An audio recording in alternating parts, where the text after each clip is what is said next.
Au nord de Dakar, large d'une vingtaine de kilomètres, les Niayes est une bande côtière de dunes, de sable, une région semi-désertique où il est facile de se perdre.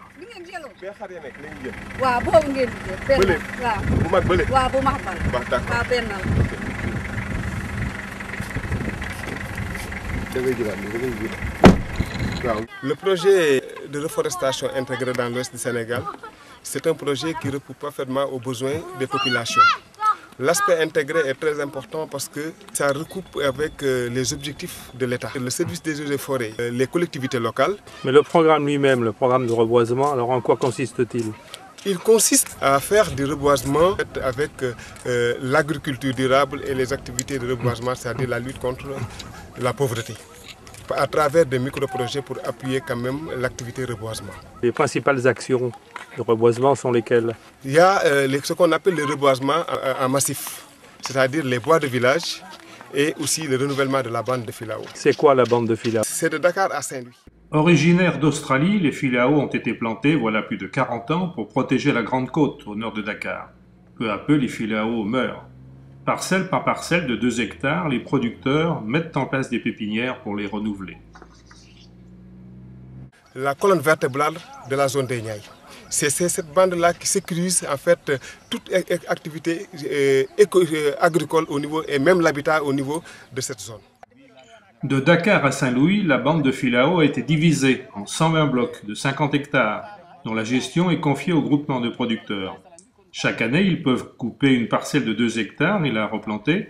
Quand la nouvelle plantation a un taux de réussite de 80%, ils peuvent traiter une nouvelle parcelle. Le cycle de restauration s'étale ainsi sur 25 ans. Large de 2 à 300 mètres, la bande de Filao est la première barrière avant les dunes. Des dunes balayées par le vent, dont le sable envahit tout, bloque les portes des cases et envahit peu à peu les cuvettes maraîchères, interdisant et compromettant en tout cas la production horticole. Pour les fixer, les producteurs y plantent donc des eucalyptus, des arbres qui ont l'avantage de pousser vite et qu'il suffit ensuite de tailler pour qu'ils prolifèrent. Au Sénégal, les campagnes de plantation ont lieu idéalement entre août et octobre de chaque année.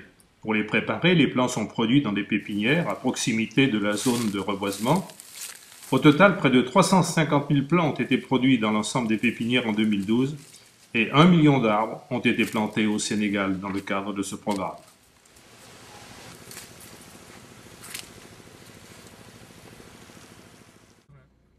Replantées, fixées, les dunes protègent les cuvettes maraîchères, principale source de revenus des petits producteurs des Niayes.